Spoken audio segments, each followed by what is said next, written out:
रोजगार सृजन पर जोर, 3 रोजगार से जुड़ी प्रोत्साहन योजनाओं की घोषणा।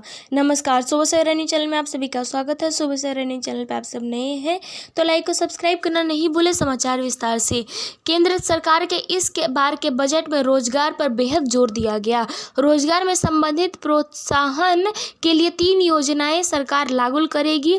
योजनाएं EPFO में नामांकन तथा पहली बार रोजगार पाने वाले के लिए होगी। इसमें कर्मचारियों व नियोक्ताओं को सहायता प्रदान की जाएगी। इसमें 2.5 करोड़ से ज़्यादा युवाओं को लाभ मिलेगा। इसके अलावा सरकार शीर्ष कंपनियों में इंटर्नशिप के अवसर मुहैया कराने और कौशल विकास से जुड़ी योजनाओं भी लाई है।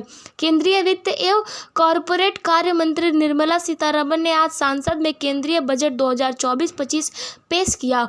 इसमें उन्होंने पहली बार रोजगार पाने विनिर्माण क्षेत्र में रोजगार सृजन और नियोक्ताओं को सहायता संबंधित 3 योजनाओं की घोषणा की। पहली बार रोजगार पाने वाले। केंद्रीय वित्त मंत्री ने कहा कि युवा रोजगार में औपचारिक क्षेत्रों में नए कामगार के रूप में शामिल होने वाले सभी नवनियुक्त व्यक्तियों को 1 महीने का वेतन दिया जाएगा। EPFO में पंजीकृत पहली बार रोजगार पाने वाले कर्मचारियों को 1 महीने के वेतन का प्रत्यक्ष लाभ अंतरण 3 किस्तों में दिया जाएगा, जो अधिकतम 15,000 रुपये होंगे।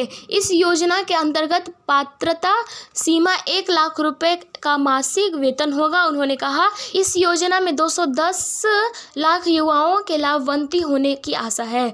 विनिर्माण क्षेत्र में रोजगार सृजन। केंद्रीय वित्त मंत्री ने कहा कि इस रोजगार में विनिर्माण क्षेत्र में अतिरिक्त रोजगार को प्रोत्साहन दिया जाएगा, जो पहली बार रोजगार पाने वालों के रोजगार से जुड़ा है।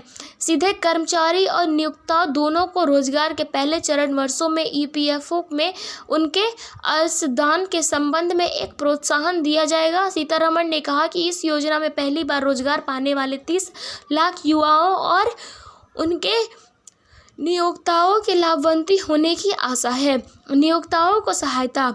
केंद्रीय वित्त मंत्री ने कहा कि नियोक्ताओं पर केंद्रीय इस योजना के सभी क्षेत्रों में अतिरिक्त रोजगार को शामिल किया जाएगा। 1 लाख रुपए प्रतिमाह के वेतन के भीतर सभी अतिरिक्त रोजगार को गणना की जाएगी।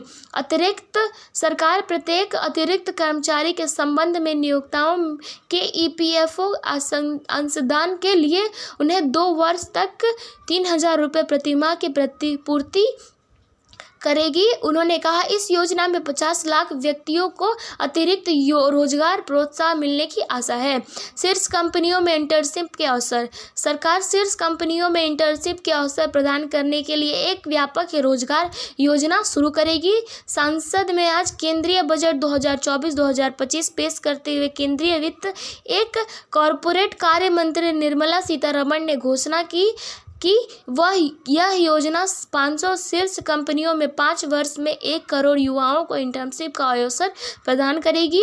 उन्होंने कहा कि इसमें रियल लाइफ व्यवसाय वातावरण, विभिन्न व्यवसायों और रोजगार के अवसरों के लिए 12 महीने का अनुभव मिलेगा। वित्त मंत्री ने कहा कि इस योजना में युवाओं को 5,000 प्रतिमाह का इंटर्नशिप भत्ता और 6,000 की एक बारगी सहायता दी जाएगी। कंपनियों से अपेक्षा है कि वे अपनी CSR निधियों के प्रतिपक्ष लागत और इंटर्नशिप लागत का 10% वहन करेगी। कौशल विकास के लिए केंद्र प्रायोजित योजना। वित्त मंत्री ने राज्य सरकार और उद्योग के सहयोग में कौशल प्रशिक्षण के लिए केंद्र द्वारा परियोजना एक नई योजना का घोषणा की है। इसमें 5 वर्षों की अवधि में 20 लाख युवाओं को कौशल प्रशिक्षण दिया जाएगा और परिणामोन्मुख दृष्टिकोण के साथ उचित व्यवस्था में 1000 औद्योगिक प्रशिक्षण संस्थानों का उन्नयन किया जाएगा। उन्होंने कहा कि उद्योग की कौशल संबंधित आवश्यकताओं के अनुरूप पाठ्यक्रम की विषय वस्तु और डिजाइन तैयार की जाएगी और नई उभरती जागरूकता के लिए नए पाठ्यक्रम शुरू किए जाएंगे। कौशल संबंधित ऋणों के संबंध में वित्त मंत्री ने घोषणा की कि सरकार संबंधित निधि की गारंटी के साथ 7.5 लाख तक के ऋण की सुविधा उपलब्ध कराने के लिए मॉडल कौशल ऋण योजना को संशोधित करेगी। इस उपाय से प्रतिवर्ष 25,000 छात्रों की सहायता मिलने की आशा है।